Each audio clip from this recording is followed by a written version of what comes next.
Today, we're going to get up close and personal with coyotes.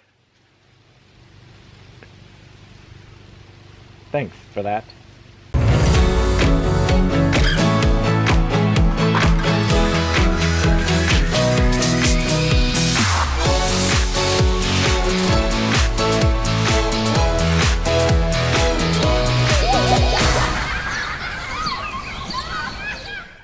Hey everybody, I'm Peter Schriemer.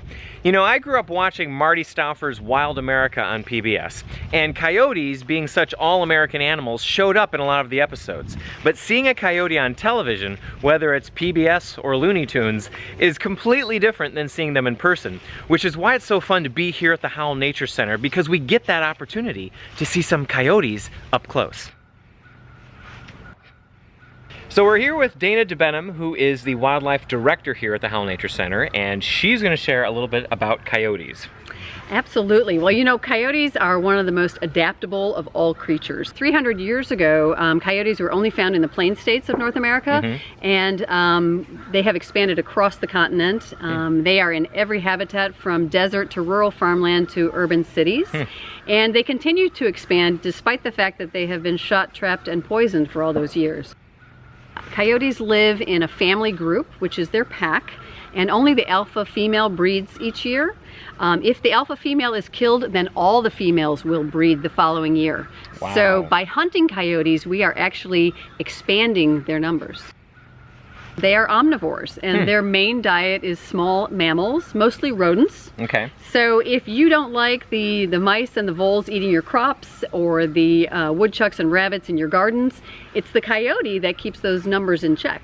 Gotcha. So we should actually be trying to create healthy populations of coyotes if we want to keep the ecosystem in balance. Right. And we actually have 2 coyote pups that we've been raising here all summer long. They were orphaned, and they're almost ready to be released. Wow, that's great. So could we go see Heather at the clinic to go check those out in person? You bet. Perfect. Let's go.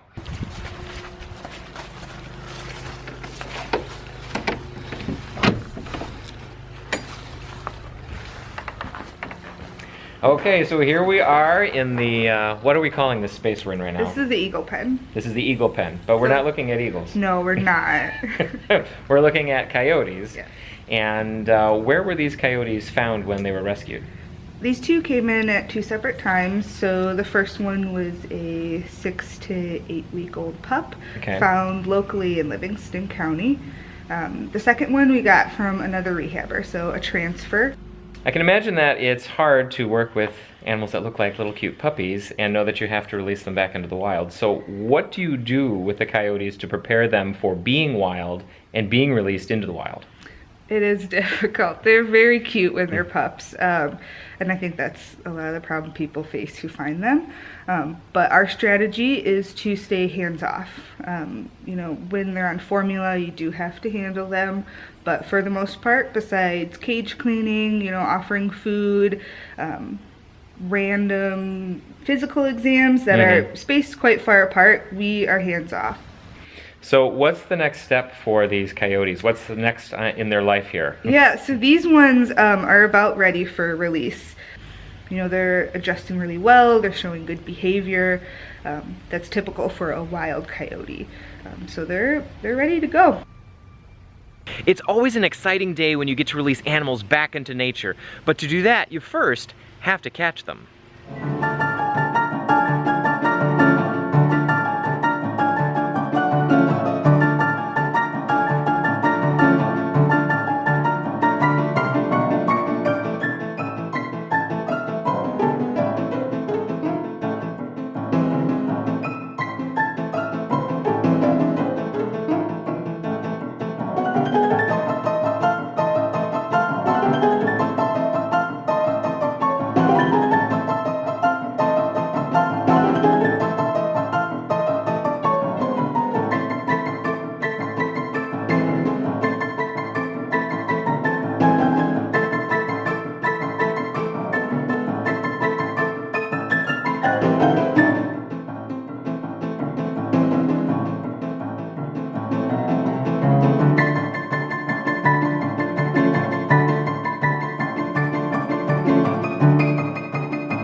made it out away from the city and into the country, and now we're just looking for a good place to let them go back into the wild.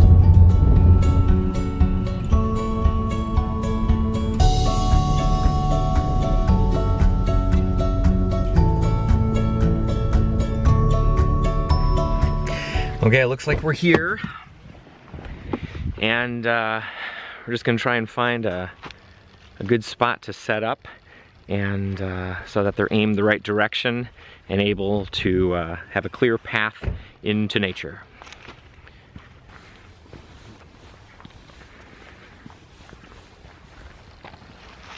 This area generally, they're edge dwellers, meaning that they like to kind of hang out on the edge of forests and open areas like farmland and so forth. And that's what this is around here. The river, of course, is going to provide all kinds of game and stuff. And there's a lot of waterfowl that hang out on this river. I don't think they go after that much. They're more into small animals, but it's the kind of area that they like to hang out and hunt in. So Good. I think this will work well.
Wow, that was amazing. It is so inspiring to be able to see animals run free again like that, back into nature. I mean, that's exactly the kind of work that the Howell Nature Center loves to do, is to help animals heal and grow, get back on their feet and get back outside where they belong. And I think I'm gonna do a little exploring around here, but I think it's your turn to get outside. Go explore and go wild. I'll see you next time.